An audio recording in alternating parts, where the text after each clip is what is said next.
The solution to avoiding a needlessly laborious kit, as also mentioned in Mann's video, look up the kit at scalemates.com, which has a lot of building instructions scanned and contributed by users. You can also use superhobby.com, which is one of the online hobby stores that feature extensive sprue pictures, even for a lot of kits which are years out of stock.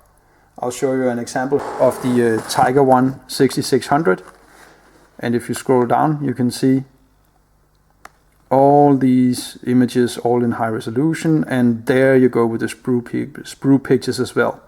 The sprue pictures of course are very important in order to find out exactly what is in this kit. Also pictures of the instruction manual, so all of that helps quite a bit. Superhobby.com is, by the way, the new address for the site that Adam Mann refers to in his video as modelmaking.eu.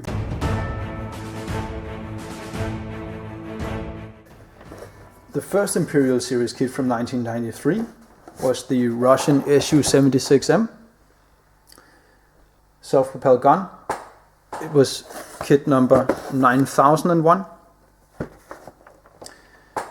And the first 39 to 45 series release from 1992 was the Nashorn product number 6001. So these two series ran alongside each other, with the focus of the Imperial series being third-party molds re-released by Dragon. So these would not be original Dragon kits, but reboxes of already released kits from other manufacturers. The focus of the 39 to 45 series is Dragon's own original molds.